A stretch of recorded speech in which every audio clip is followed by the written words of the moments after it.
Hello friends, welcome to our YouTube channel. आप लोगों कैसे हैं? आप सभी लोग ठीक है? तो हम स्टार्ट करते हैं हमारा आज का वीडियो। उससे पहले जैसे कि आप लोगों से सॉरी, क्योंकि कुछ दिनों से मेरे वीडियोस नहीं आ पाए थे। कुछ दिनों से थोड़ा सा काम में उलझे हुए थे तो वीडियोस अपलोड नहीं कर पाए। लेकिन ये निश्चिंत रहिए कि हमारा जो कुछ छूटेगा नहीं। हमारे जो लास्ट वीडियोस नहीं हो पाए 2 दिन से, तो उसकी जितनी भी न्यूज़ेस होगी वो हम सब कवर करेंगे इन्हीं आगे चलते हुए उसमें सीरीज में। ठीक है? तो उससे पहले हम स्टार्ट करने से पहले कुछ अनाउंसमेंट कर लेते हैं जो कि आप लोगों सभी के लिए बहुत बेनिफिशियल भी होगी। तो जैसा कि आप लोगों को मैंने लास्ट वीडियो में आप लोगों को बताया था, बहुत अच्छे से आप लोगों का शुक्रिया किया था, उसी तरीके से दोबारा से शुक्रिया आप लोगों का। इतना स्नेह हमारे प्रति है कि आप लोगों ने बहुत जल्दी हमारे कितने सब्सक्राइबर्स कर दिए, 500 से ज्यादा, यानी 500 प्लस सब्सक्राइबर होने की वजह से आप लोगों का बहुत शुक्रिया। लेकिन मैं ये चाहता हूं कि ये जो 500 सब्सक्राइबर हैं ये जल्दी से जल्दी कन्वर्ट हो जाए किसमें, 1000 से ज्यादा सब्सक्राइबर्स में। क्यों? उस चीज के लिए देखिए क्यों हो जाए, क्योंकि उसके बाद हम स्टार्ट करेंगे क्या, आप लोगों के लिए लाइव क्लासेस। ठीक है? जिसमें जो भी लाइव क्लासेस होगी, मोस्टली सारे टीचर्स आप लोगों को लाइव ही आकर पढ़ाएंगे, जिससे कि क्या होगा, हमारा कम्युनिकेशन क्या होगा, बहुत सुधरेगा। आप लोग हमसे कुछ पूछ पाएंगे, हम उसका बहुत अच्छे तरीके से आप लोगों का आंसर कर पाएंगे। आपके जो भी डाउट्स होंगे वो सारे के सारे उसी टाइम पर, जब क्लासेस लगेगी हमारी, उसी टाइम पर हो जाएगी। अब दूसरी बात कि आप लोग जब भी लाइव क्लासेस होगी, आप लोगों के लिए एक स्पेशल लेक्चर लेकर आएंगे हमारे रुपेश सर, जिसमें आपको स्पेशल लेक्चर में क्या पढ़ाया जाएगा, राजस्थान कल्चर, जिसको हम बोलते हैं कला एवं संस्कृति। इसमें कौन सा टॉपिक पढ़ाएंगे, मेले और त्योहार। वो बहुत ही अच्छी क्लासेस होगी, बहुत अच्छी लेक्चर होगा, बहुत ही यूनिक लेक्चर होगा। बहुत ज्यादा मेहनत कर रहे हैं सर उस लेक्चर के लिए। उसमें आपको एक ही क्लासेस में आपको सभी मेले कवर करवाए जाएंगे, सभी त्योहार कवर करवाए जाएंगे, जिससे आपके पास क्या हो, एक ही जगह पे पूरा डेटा पूरा मिल सके आप लोगों को, जिसमें आपका बहुत बेनिफिट होगा। दूसरा अनाउंसमेंट यह है कि आप लोगों के पास जल्दी से जल्दी राजस्थान हिस्ट्री, जो कि हम राजस्थान स्टेट गवर्नमेंट के जितने भी एग्जाम होते हैं, कंपटीशन के जितने भी एग्जाम होते हैं, सभी में राजस्थान हिस्ट्री से बहुत अच्छा वेटेज होता है। तो राजस्थान हिस्ट्री के भी लेक्चर्स जल्दी से जल्दी आपके यूट्यूब चैनल पर प्रोवाइड होने वाले हैं। तीसरी अनाउंसमेंट है, जैसे कि मैंने लास्ट वीडियो में आप लोगों को बताया था कि हम क्या स्टार्ट करने वाले हैं करंट अफेयर्स में, क्विजेस। ठीक है? तो आज के वीडियो में आप लोगों के लिए लास्ट में बहुत अच्छा सरप्राइज रहेगा, बहुत अच्छे क्वेश्चंस रहेंगे, जिसका आंसर आपको हमारे कमेंट बॉक्स में लाकर देना है। और नेक्स्ट डे मैं आप लोगों को उसी के जो भी क्वेश्चंस होंगे उन सभी के सही आंसर आप लोगों को स्टार्टिंग में प्रोवाइड करवाऊंगा। तो ये थी हमारी आज की अनाउंसमेंट। तो अब हम बढ़ते हैं हमारे आज के नए करंट अफेयर्स की तरफ। तो ये है हमारी आज की करंट अफेयर्स की पहली न्यूज क्या है उसके बारे में हम जान लेते हैं कि जो हमारा एक्सिस बैंक है, एक्सिस बैंक ने मैक्स लाइफ इंश्योरेंस के कुछ स्टेक्स यानी हिस्सेदारी, उसको क्या करा है, एक्वायर किया है, यानी हिस्सेदारी खरीद ली है। वो कितना परसेंट खरीद लिया है, वो खरीदा है 29%।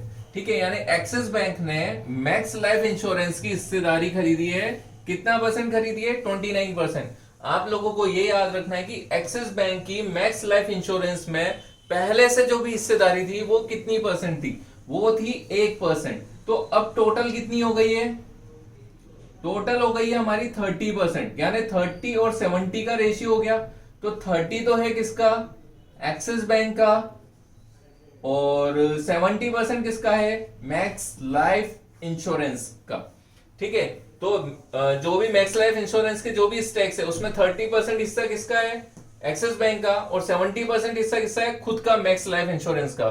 इसी तरीके से बहुत सारे मर्जर हुए अभी, जैसे कि मैंने पिछले कुछ वीडियोस में भी आपको बताया था, एचडीएफसी का बताया, फेसबुक का बताया। इसी तरीके कुछ नए मर्जर और देख लेते हैं जो हमारे पुराने मर्जर्स हुए हैं। जैसे कि एप्पल कंपनी ने एक डार्क स्काई कंपनी को खरीदा।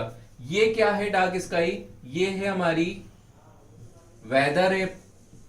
ऐसे ही पेयू ने पेसेंस को में भी हिस्सेदारी खरीदी है, पेयू ने पेसेंस की हिस्सेदारी खरीदी है। पहली चीज आपको 2 वर्ड में आपको बता देता हूं, विलय जिसको हम मर्जरेंस बोलते हैं इंग्लिश में, एक बोला जाता है हिंदी में अधिग्रहण। इसमें दोनों में डिफरेंस क्या है मैं वो आपको बता देता हूं। बड़ी कंपनी छोटी कंपनी को कुछ हिस्सा खरीदती है या छोटी कंपनी को खरीदती है तो उसको बोला जाता है क्या, अधिग्रहण। कुछ सेम कंपनी यानी सेम लेवल की कंपनी, सेम लेवल की कंपनी के कुछ हिस्से खरीदती है या उसमें मिलती है तो उसको बोला जाता है क्या, विलय। तो ये चीजें याद रखना, जो भी हमारे पास क्वेश्चन आता है कि वो किस कंपनी में विलय हो गई, तो ये चीज याद रखना, पेयू बड़ी कंपनी है पेसेंस है, तो इसमें पेयू ने अधिग्रहण किया है पेसेंस का। इसी तरीके से जोमेटो ने खरीदा है उबर ईट्स को। कुछ बंदरगाह भी मर्ज हुए हैं, कुछ बंदरगाह ने भी कुछ मर्जर किया है, जैसे कि ये मैं बता रहा हूँ चेन्नई का जो बंदरगाह है, चेन्नई पोर्ट, इसने कामराज पोर्ट का लगभग 65% हिस्सा खरीद लिया है। इसी तरीके से एक अदानी बंदरगाह है, अदानी बंदरगाह भी हमारा मर्ज हुआ है किसमें, कृष्णपट्टनम बंदरगाह को भी अदानी बंदरगाह ने खरीदा है, लगभग इतना ही परसेंट, 70 से 75% करीब वो चीज खरीदी है। तो अब हम बढ़ते हैं हमारे अगली न्यूज की तरफ।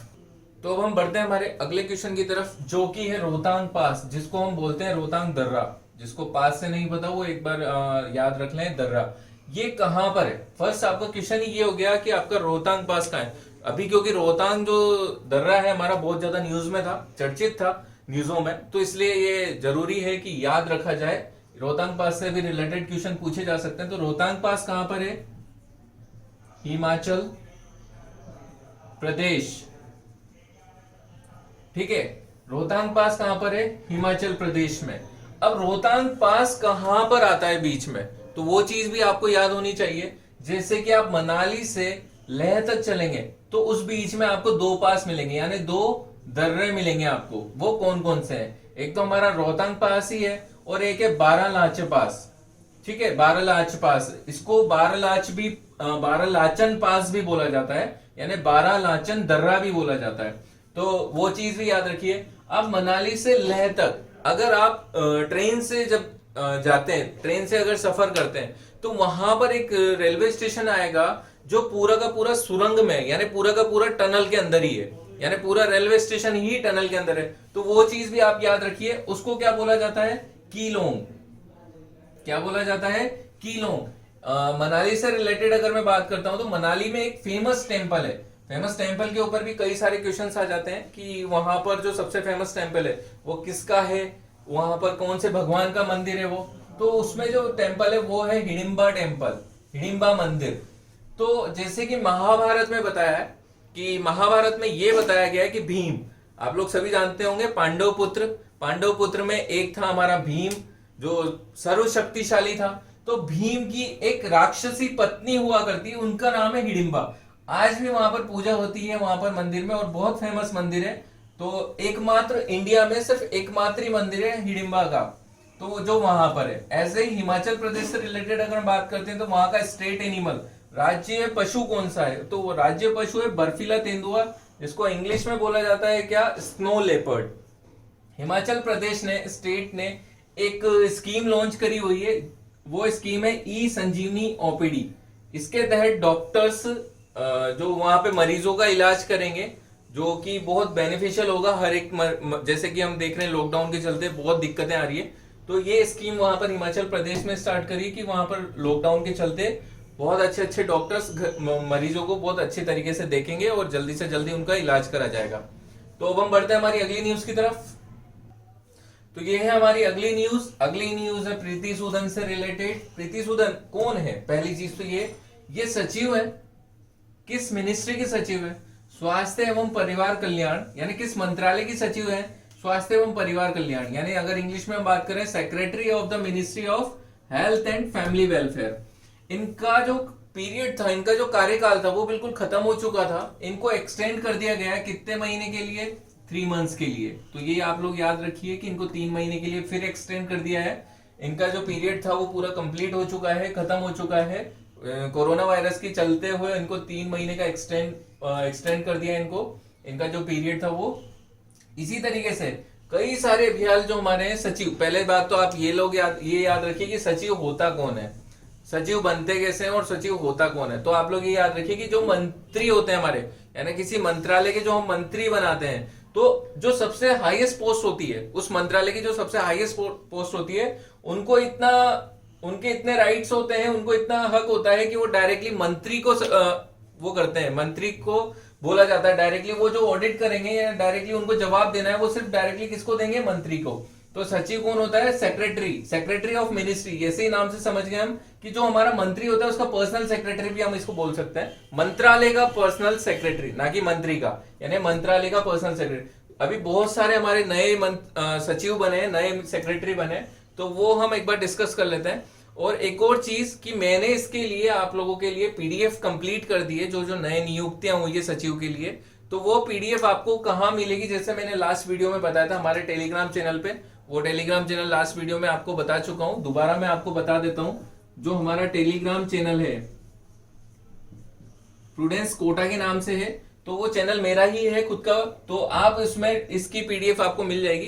प्लस हमारा जो डिस्क्रिप्शन बॉक्स है, डिस्क्रिप्शन में भी हम इसकी पीडीएफ अपलोड कर देंगे, ताकि आप लोगों को यहीं से ही मिल जाए, लिंक मिल जाए आपको डायरेक्टली डाउनलोड करने का। उसमें आपको हिंदी प्लस इंग्लिश दोनों में मिल जाएगा। तो मैं कुछ नियुक्तियां लिख रहा हूं, वो आप लोग एक बार या तो लिख लें या फिर आपको पीडीएफ से मिल जाएगी।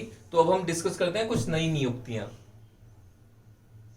तो कुछ इनकी नई नियुक्तियां हुई है जो हम डिस्कस कर लेते हैं। जैसे तरुण बजाज कहाँ के सेक्रेटरी बने? इकोनॉमिक्स अफेयर्स के, आर्थिक जो मामले होते हैं उनसे रिलेटेड जो भी सचिव बने, जो भी सेक्रेटरी बने, वो कौन है? तरुण बजाज, जो कि आर्थिक मामले के जो मंत्री हैं डायरेक्टली उनको वो जवाब देंगे।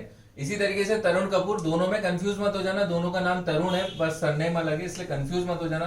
तरुण बजाज में इकोनॉमिक अफेयर के, और तरुण कपूर है कहाँ के? पेट्रोलियम एवं नेचुरल गैस के लिए, प्राकृतिक गैस जिसको हम बोलते हैं। इसी तरीके से अरविंद कुमार शर्मा बने हैं एमएसएमई के, जिसमें हम बोलते हैं लघु बोलते हैं कि मिनी, स्मॉल एंड मीडियम, जो भी हमारा उद्योग होता है, लघु उद्योग हुआ या मध्यम उद्योग हुआ, उससे रिलेटेड। प्रीति सूदन, जो मैंने अभी आपको बताया, जो 3 महीने का एक्सटेंड कर रहा है हेल्थ एंड फैमिली वेलफेयर के लिए। अमित खरे को बनाया है हायर एजुकेशन के लिए, उच्च शिक्षा के लिए डिपार्टमेंट में। प्लस इन्हें अतिरिक्त एक और के लिए बनाया गया है सेक्रेटरी, वो क्या है? सूचना एवं इंफॉर्मेशन एंड ब्रॉडकास्टिंग, सूचना एवं प्रौद्योगिकी, उसके लिए। नगेंद्र सिंह सिन्हा, इन्हें बनाया है रूरल डेवलपमेंट के लिए। इसी तरीके से रवि मित्तल को बनाया डिपार्टमेंट ऑफ स्पोर्ट्स के लिए। अरमाने गिरिधर को बनाया minister of road transport and highways के लिए। कुछ और हैं जो भी हम डिस्कस कर लेते हैं। इनकी पीडीएफ मैंने बना के दी हुई है, आप लोगों के लिए बना के रखी हुई है, तो डायरेक्टली आपको उसमें सब कुछ मिलेगा अच्छी डिटेल के साथ। जैसे कि हम डिस्कस कर रहे थे नई जो सेक्रेटरी बने, कुछ और सेक्रेटरी हैं जिनके लिए भी हम बात कर लेते हैं। जैसे रामेश्वर प्रसाद गुप्ता, जो किसके बने हैं? हमारे पर्यावरण यानी environment, forest and climate change के लिए, है ना। और प्रकाश जावड़ेकर ही इसी के मंत्री हैं हमारे। प्रदीप कुमार त्रिपाठी जो बने हैं मिनिस्ट्री ऑफ स्टील के सेक्रेटरी। लीना नंदन जो बनी है हमारी कंज्यूमर अफेयर्स से रिलेटेड जो सेक्रेटरी बनी है। राजेश वर्मा कोऑपरेटिव अफेयर्स के सेक्रेटरी हैं, बने हैं। आनंद कुमार कल्चर, जिसको हम बोल सकते हैं क्या? संस्कृति, तो संस्कृति के सचिव ये बने हैं सेक्रेटरी। और इसके जो हमारे मंत्री हैं वो कौन है? उनका नाम है हमारा प्रहलाद पटेल। जो हमारे मिनिस्ट्री ऑफ कल्चर के जो मंत्री हैं वो है प्रहलाद पटेल। ठीक है, तो अब हम बढ़ते हैं हमारी अगली न्यूज की तरफ। ये नियुक्तियां आपको थोड़ी सी लंबी बहुत ज्यादा लग रही होगी, लेकिन हाँ धीरे धीरे डिस्कस करेंगे तो ये हमारे फैमिली मतलब हमारे उसमें फैमिलियर हो जाती है और ये सारी की सारी याद रह जाती है। इसलिए बस इनको याद ना करिए, रटे नहीं, अब बस इसको हमारे उसमें विचारों में लेकर आइए, पूरा का पूरा गहन इस पे अध्ययन करिए जिसमें आपको सब याद हो जाएगी। तो बढ़ते हैं अब हम आगे की तरफ। तो ये है हमारी अगली न्यूज जो कि हमारे स्टेट से रिलेटेड है, कुछ स्टेट से रिलेटेड है, कुछ अलग न्यूज है जो कि डेवलप करी हुई है कुछ है। जैसे आंध्र प्रदेश की गवर्नमेंट ने एक स्कीम लॉन्च करी है। उस स्कीम का नाम क्या है? स्कीम का नाम है जगन्नाथ विद्या दीवेना। इस स्कीम के अंतर्गत, इस स्कीम में क्या है, मतलब अब आपको मैं इस स्कीम के बारे में बता देता हूं कि इस स्कीम में बताया हुआ है कि जो भी अगर आप डिग्री लेते हो इस स्कीम के थ्रू, है ना, तो इस डिग्री में भी आपको आंध्र प्रदेश की गवर्नमेंट पेमेंट पे करेगी, वो भी 15 से 20 हजार रुपए तक का। यानी जो भी इसमें डिग्री करेगा, इस स्कीम के अंतर्गत डिग्री करेगा, वो 15 से 20 हजार रुपए उसको आंध्र प्रदेश की गवर्नमेंट के द्वारा मिले जाएंगे। इसी तरीके से एक आईआईटी दिल्ली ने वेब बेस्ड डैशबोर्ड को डेवलप किया है। उस वेब बेस्ड डैशबोर्ड का नाम क्या रखा गया उन्होंने? प्रकृति, है ना।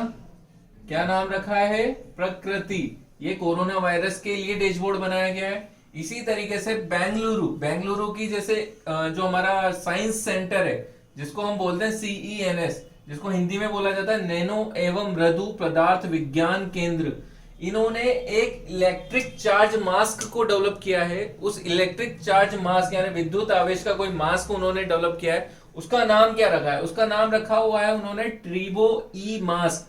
ट्रीबो ई मास्क, इसमें यह है कि वो चार्ज रहेगा पूरा और उससे बैक्टीरिया आप तक नहीं पहुंचेंगे। वो ऑटोमेटिकली चार्ज भी होगा और उससे बैक्टीरिया आप तक पहुंचेंगे भी नहीं। इसलिए ये इन्होंने बेंगलुरु के CENS साइंस सेंटर जो है उन्होंने डेवलप किया हुआ है।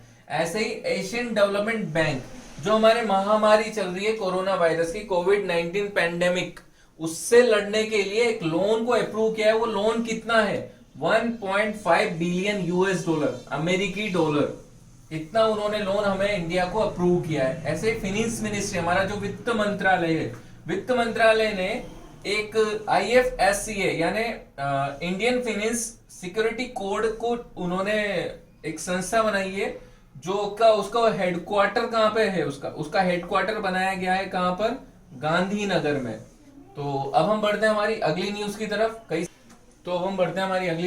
जो कि है रिलेटेड क्या? तमिलनाडु से। तमिलनाडु की स्टेट गवर्नमेंट ने एक नया रूल बनाया। वो नया रूल क्या है हम वो डिस्कस कर लेते हैं।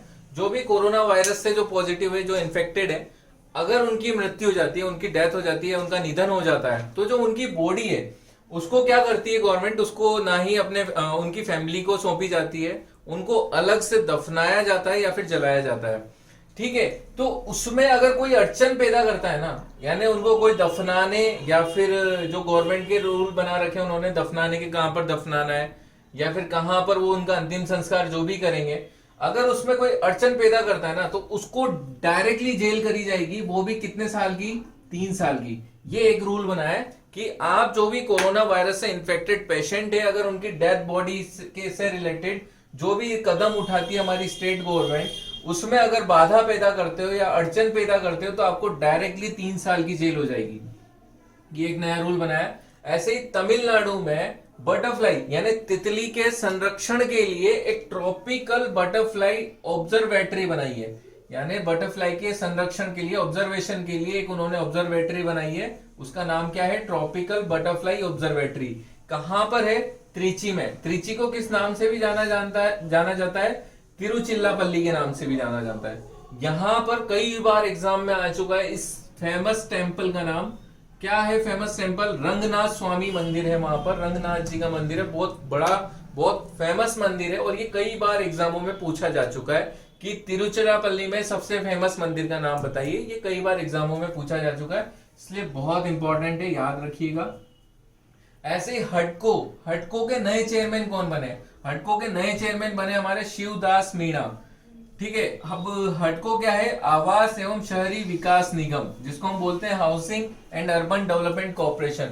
तो अब हम बढ़ते हैं हमारी अगली न्यूज की तरफ, आगे की तरफ। तो अब हम बढ़ते हैं हमारी अगली न्यूज की तरफ, जो कि है हमारी ओजोन लेयर से रिलेटेड। ओजोन लेयर, पहली बात तो आप ये याद रखिए कि जो हमारा ओजोन परत है वो कहां पर होती है? समताप मंडल में होता है, जिसको हम बोलते हैं स्ट्रेटोस्फेयर। ठीक है, स्ट्रेटोस्फेयर में ही पाई जाती है हमारी ओजोन लेयर, जो कि हमारे टेम्परेचर को हमारी अर्थ तक आने तक के लिए उसको मेंटेन करके रखती है वो चीज। तो ओजोन लेयर के लिए बताया गया था कुछ टाइम पहले साइंटिस्ट ने ही कि आर्कटिक के ऊपर ओजोन लेयर पर एक होल हो चुका था, यानी एक छेद हो चुका था, एक छिद्र हो चुका था, जो कि हमारे कोरोना वायरस यानी जो हमारा लॉकडाउन हुआ है पूरे वर्ल्ड में, उससे हमारा वो छेद क्या हुआ? भर चुका है। ठीक है, आर्कटिक के ऊपर था वो जो छेद, वो हमारा भर चुका है। अब ये स्ट्रेटोस्फेयर क्या है? जहां पर हमारे प्लेन नॉर्मली उड़ते हैं, तो वहां पर हमारा क्या है? वायु दाब और वो सब कुछ मेंटेन होता है, मतलब ज्यादा इतना दाब नहीं लगता है, इसलिए ओजोन लेयर भी वहीं होती है। हमारा जो एरोप्लेन्स और ये वगैरह होते हैं जो भी, ये वहीं उड़ते हैं। जो वो होल था वो कितना था? होल भी आपको याद रखना है कि जो वो था 10 लाख किलोमीटर वर्ग किलोमीटर की रेडियस का, यानी इतनी परिधि का। ठीक है, हाँ, 10 लाख किलोमीटर वर्ग किलोमीटर परिधि का हमारा ये था ओजोन लेयर में जो होल हुआ था आर्कटिक के ऊपर, वो अब भर चुका है। ये हमारा साइंटिस्ट का कहना है कि इस लॉकडाउन के चलते हुए हमारे आर्कटिक के ऊपर जो छेद था वो अब भर चुका है कंप्लीटली। वैसे जो हमारा ओजोन लेयर है उसको अगर वो नापा जाता है, वो किस में नापा जाता है? डॉप्सन यूनिट में। ये भी आप लोग याद रखिए, डॉप्सन यूनिट में नापा जाता है। तो ये भी आप याद रखिए कि डॉप्सन यूनिट की जगह उन्होंने अभी हाल ये हमारा 10 लाख किलोमीटर स्क्वायर या फिर हम जिसको बोलते हैं वर्ग किलोमीटर का हमारे छेद हमारा भर चुका है। तो अब हम बढ़ते हैं हमारी अगली न्यूज की तरफ, जो कि है यूएस ट्रेजरी डिपार्टमेंट। तो पहले तो आप ये याद रखिए कि ट्रेजरी डिपार्टमेंट कौन सा होता है? अमेरिका का ट्रेजरी डिपार्टमेंट। जैसे हमारे इंडिया में होता है वित्त मंत्रालय, फाइनेंस मिनिस्ट्री, उसी तरीके से अमेरिका में होता है क्या? Treasury department. उसके अकॉर्डिंगली जो हमारा अमेरिकन सिक्योरिटीज है उसका सबसे लार्जेस्ट होल्डर कौन है? सबसे बड़ा धारक कौन सा देश है? ठीक है, जो उसकी अमेरिका की सिक्योरिटीज का सबसे बड़ा धारक देश कौन सा है? जापान। ठीक है, ये उसके ट्रेजरी डिपार्टमेंट ने बताया। जैसे हम बोलते हैं हमारा फाइनेंस मिनिस्टर, तो उसी तरीके से वहां पर बोला जाता है हेड ऑफ ट्रेजरी। वो कौन है? स्टीवन न्यूचिन। ये याद रखना, इसमें एम साइलेंट है, वो हमेशा न्यूचिन बोला जाता है, लेकिन वो हमेशा लिखते हैं क्या? एम से, यानी स्टीवन म्यूचिन। ठीक है, जिसको अगर हिंदी में बोला जाए तो न्यूचिन ही बोला जाएगा। इसी तरीके से हमारा जो डिफेंस मिनिस्टर होता है, यानी हमारे क्या? रक्षा मंत्री। लेकिन अमेरिका में रक्षा मंत्री नहीं होता है, वहां पर क्या बोला जाता है? Secretary of the defence. वो कौन है? Mark Esper. इसी तरीके से कई है जो आप लोगों को याद रखने हैं, वो भी हम कभी डिस्कस कर लेंगे। तो अभी हम बढ़ते हैं हमारी अगली न्यूज की तरफ। ये हमारी क्विजेज है। आज का हमें करंट अफेयर्स यहीं रोकना पड़ेगा क्योंकि लाइट इशू हो चुका है। तो हम आज क्विजेज मैं आपको बता देता हूं। इस क्विजेज के आंसर आपको कमेंट बॉक्स में लाकर देना है। जो हमारी क्विजेज पे, जैसे कि मैंने आपसे वादा किया था कि आपको 5 क्वेश्चन प्रोवाइड करवाऊंगा, और पांचों क्वेश्चन बहुत इंपॉर्टेंट क्वेश्चन है जो एग्जामों में पूछे भी गए हैं कुछ, और पूछे जाने की पूरी पूरी संभावना है। तो ये सारी चीजें आप लोगों को मेरे को कमेंट बॉक्स में आंसर देना है। फर्स्ट है हमारा नया चेयरमैन या एमडी किसके? कोल इंडिया लिमिटेड के, मुझे बताना। दूसरा हमारा क्वेश्चन है who is the CEO of adobe? Adobe के जो हमारे नए सीईओ हैं वो कौन है? थर्ड क्वेश्चन है कि किस मिनिस्ट्री ने, किस मंत्रालय ने लॉन्च करी है क्या? कौन सी स्कीम? स्फूर्ति। स्फूर्ति की स्कीम किस मंत्रालय ने लॉन्च करी है? हमारी फोर्थ क्विज है मुख्यमंत्री परिवार समृद्धि योजना किस स्टेट ने स्टार्ट करी है?